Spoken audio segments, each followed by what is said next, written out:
Welcome to The Big Picture. I'm Phil Arno. Normally I have a guest on this show to talk about what's going on locally or in the nation.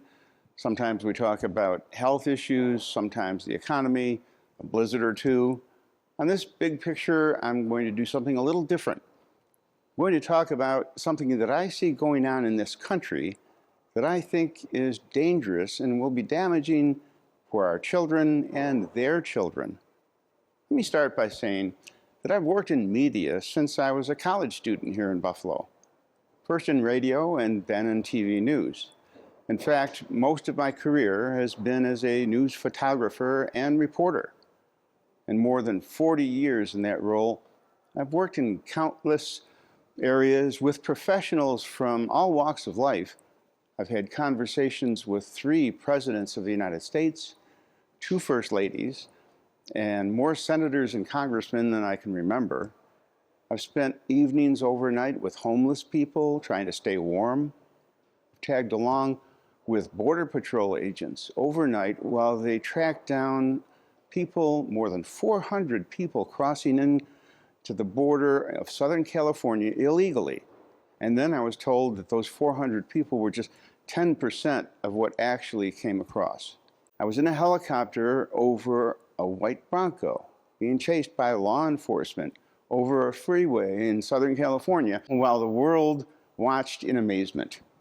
And in that helicopter, I witnessed riots and earthquakes, massive brush fires, a shootout in North Hollywood between heavily armed bank robbers and under-equipped police, where the chopper itself got shot up.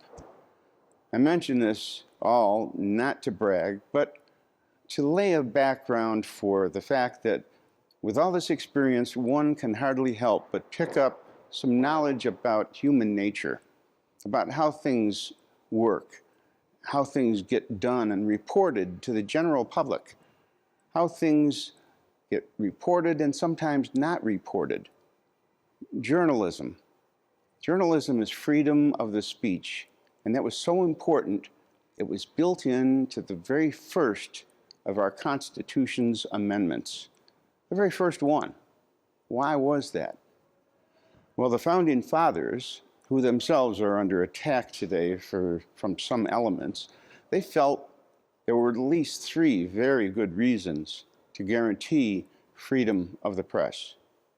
Their thoughts were, freedom of the press matters because a free press uncovers the truth. A free press holds power accountable. And a free press informs the public and strengthens democracy. Those are some pretty good reasons. Those Founding Fathers well knew about one thing that wouldn't change through the ages: human nature. They tried as best they could with the Constitution and the amendments to guard against abuses brought on by greed, ambition, and the corruption that so often creeps in to the power structure of the country. Their plan was full of checks and balances, and a free press was one important element in that plan. So how's that going? Well, I'll be the first to admit that the press has a very checkered past. There have always been times when objectivity flew out the window when a juicy story was tempting a reporter or a news director. Have you ever heard of Joseph Pulitzer? Yeah, the Pulitzer Prize guy. High integrity, right? Well, he ran a newspaper in New York City in the late 1800s, early 1900s, in competition with a guy named William Randolph Hearst. And then they had quite a journalistic brawl going on, trying to outdo one another for profit. Sensationalism usually won the day. The profits, that was the key. Yellow journalism, that came from those rags that the Pulitzers and the Hearsts put out back then. Uncovering the truth was more like inventing the truth at the time.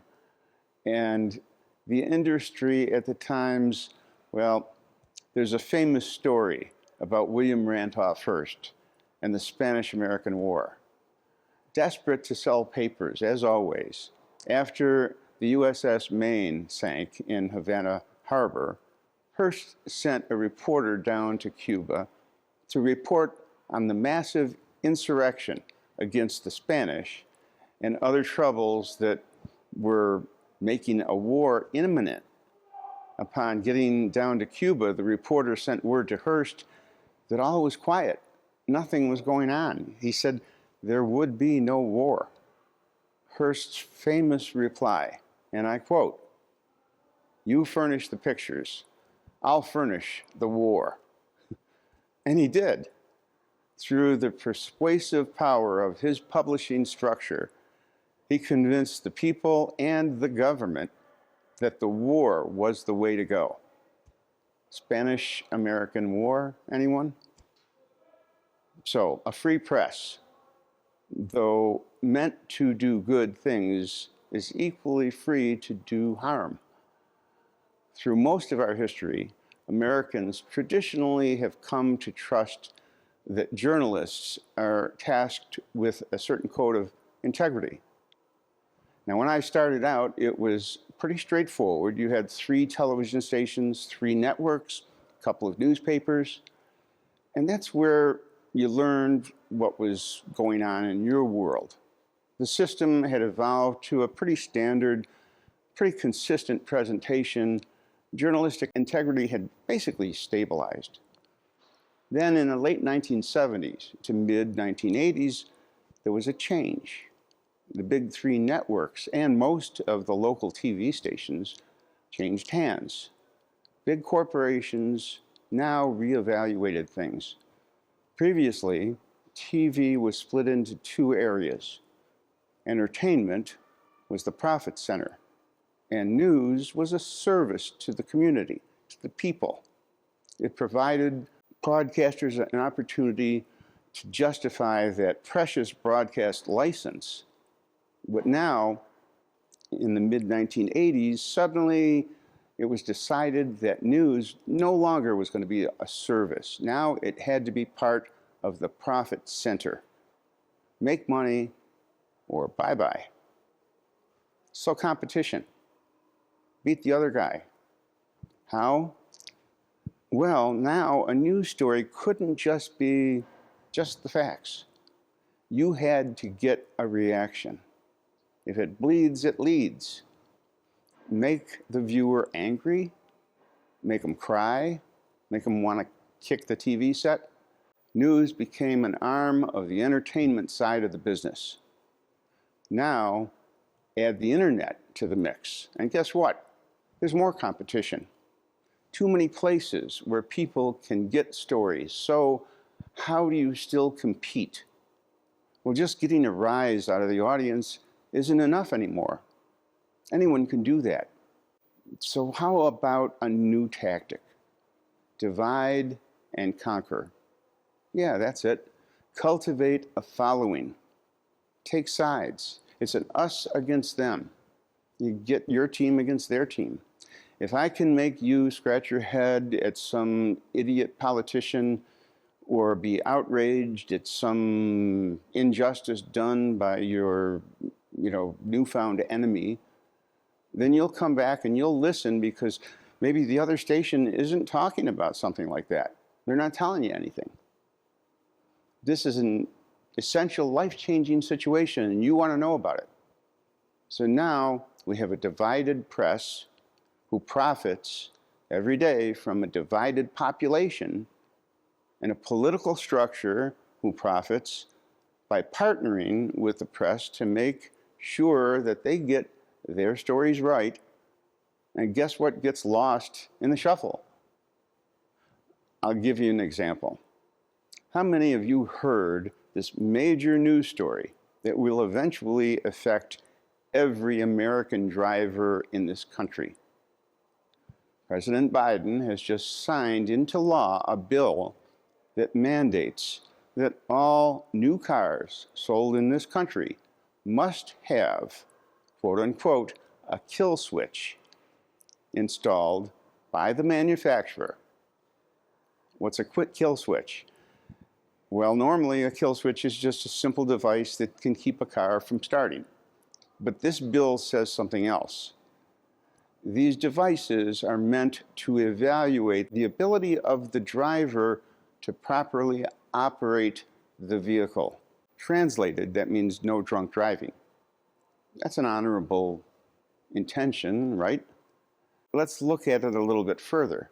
The device will be programmed to consistently monitor how you drive your car and recognize driver impairment, having the ability to shut off the engine if certain conditions are not met.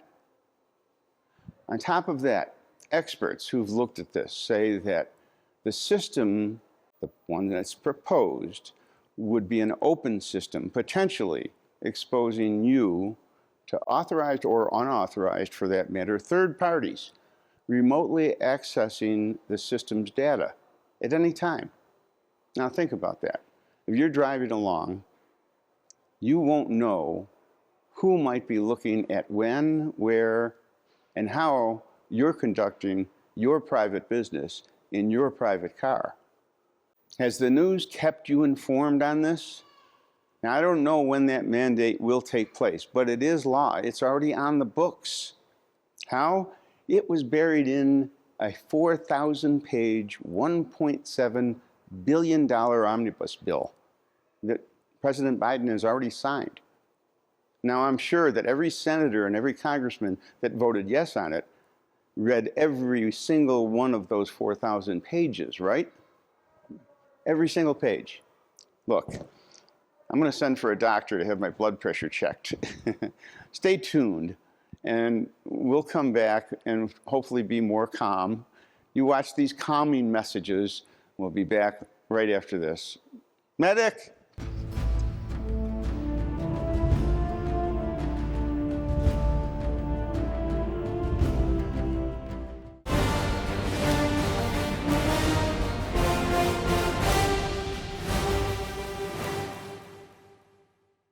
Welcome back to The Big Picture.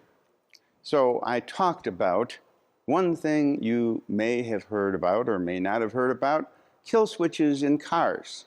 As I said, we're not sure when that mandate is supposed to take effect, but one thing we do know about, in a little less than 12 years, if you intend to drive a car, and if you still intend to live in New York, and if you'll be lucky enough to be in the market for a new car, then you won't have to worry about your engine in your new car being randomly shut off by some electronic brainy kill switch hidden somewhere near your knees. Why? Because your brand new car in New York won't have an engine to be cut off. That's right, folks.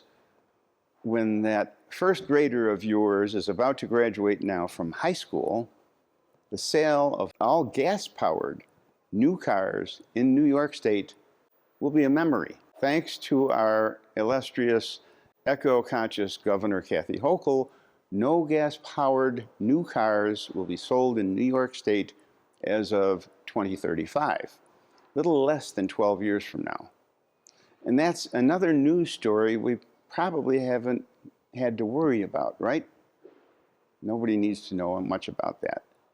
More often than not, it seems our so-called free press gauge a story's worth on whom it benefits, not the way it's supposed to work. And sometimes you hear stories, but the way they're told and the elements that are pointed out can make all the difference. For instance, I'm pretty sure most of us have heard that there have been a lot of people flooding over the southern borders lately. Depending on who you're listening to, different aspects of that story may be front and center. In the last 2 years, authorities on our southern border know that just under 5 million people have illegally crossed into the country. 5 million. Now, at a time when we're not yet done talking about COVID, locking children down in schools, vaccinations, masks. None of those millions of people who are now wandering through the United States, untracked by any government or anyone else for that matter, have been checked for COVID or vaccinations or any other diseases for that matter. Now, I'm not going to throw stones or point fingers exactly, but I will say that a segment of our government, our political system, and our press doesn't really want you to worry about millions and millions of unknown elements coming into our country for whatever reason, in whatever condition. If they did think it hurt them in any way, shape, or form, you would be hearing about this story every night of every week, on every newscast, on every network. That's how our free press works today. Have you heard much about the documents that Elon Musk is releasing from the files at Twitter? If you get a chance to see the actual emails and memos that he's releasing, you see that various elements of our federal government were directly involved with Twitter, a private media company. Read that, free press company. And the government was telling them what should and should not be allowed on their site.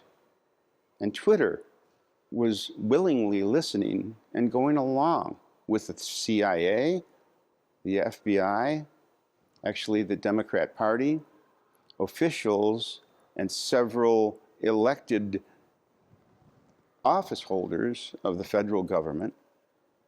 And it was to censor information and opinions of people who were political opponents.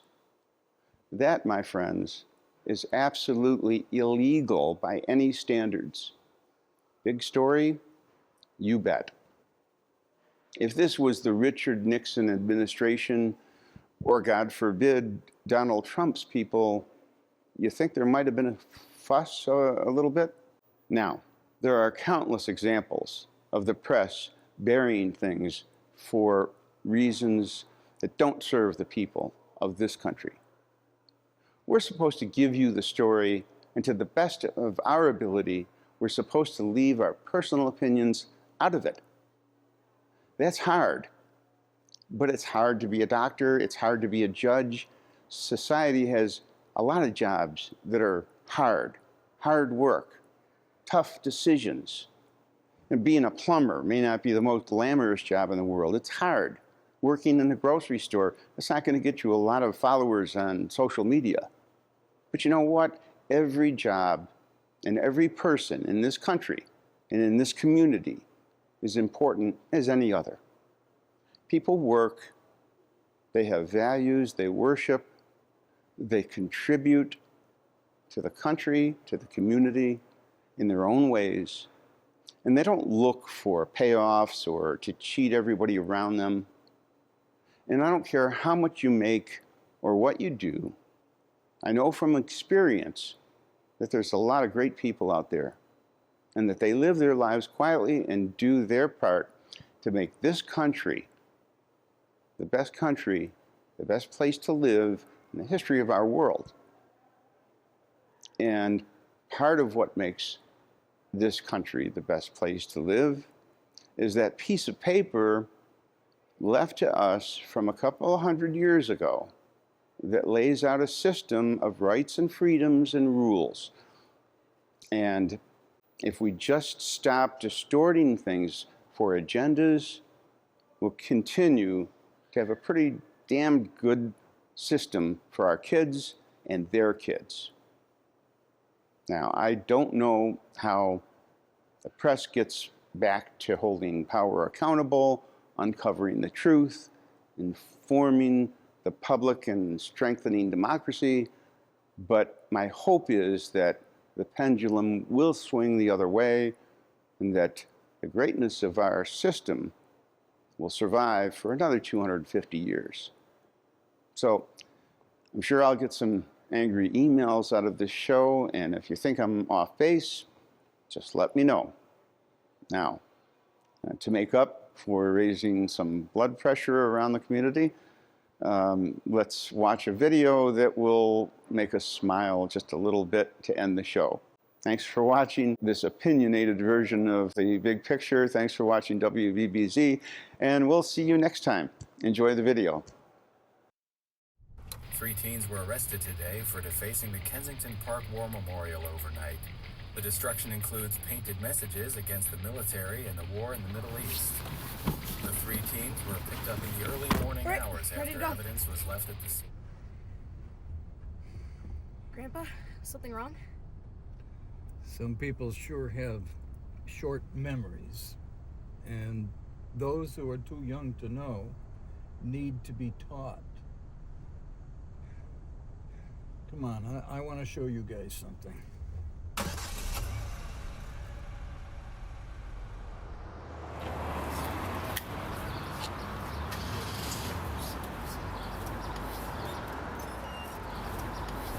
Yesterday, December 7th, 1941,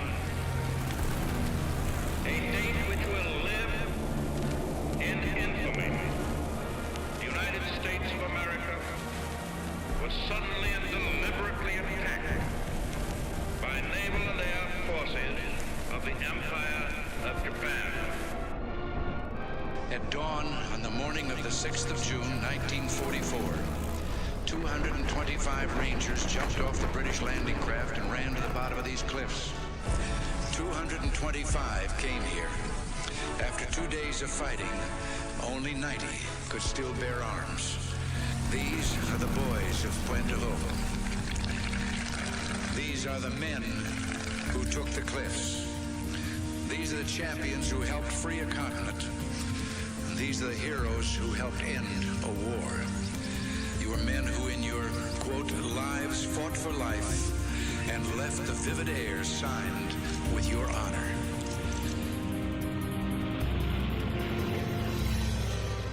In the name of God and country, I learned to defy gravity. To honor my family, I lived in the belly of a beast. I fixed the hearts of iron monsters. I became a worm in the mud for dignity, For honor, for righteousness' sake. for God and country. I fought for you. I fought for you. For you. I fought for you. I fought for you. I fought for you. I fought for you. For you. For you. For you. For you. I fought for you. I fought for you. I fought for you, and I'd do it again.